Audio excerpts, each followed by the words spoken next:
بسم اللہ الرحمن الرحیم۔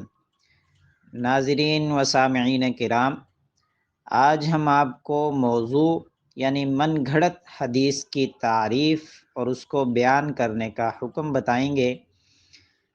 موضوع حدیث یعنی من گھڑت حدیث اس حدیث کو کہا جاتا ہے جو خود سے بنائی گئی ہو اور جان بوجھ کر یا غلطی سے اس کی نسبت نبی کریم صلی اللہ علیہ وسلم کی طرف کر دی گئی ہو۔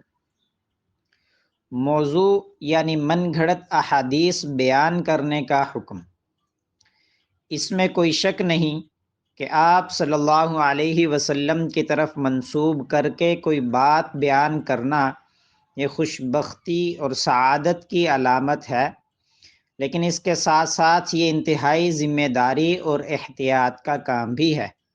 اس میں ذرا سی کوتاہی یا بے احتیاطی کی وجہ سے انسان انتہائی سخت وعید کا مصداق بن سکتا ہے۔ آپ صلی اللہ علیہ وسلم کا ارشاد مبارک ہے کہ مجھ پر جھوٹ بولنا عام لوگوں پر جھوٹ بولنے کی طرح نہیں ہے، پس جس نے مجھ پر جان بوجھ کر جھوٹ بولا اس کو چاہیے کہ اپنا ٹھکانہ جہنم میں بنا لے۔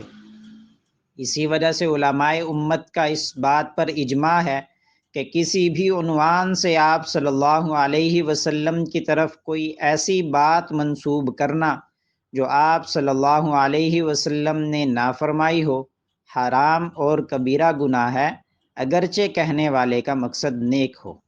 اس لیے ہمیں چاہیے کہ من گھڑت احادیث کے حوالے سے معلومات حاصل کریں اور من گھڑت احادیث بیان کرنے، شیئر کرنے سے پرہیز کریں۔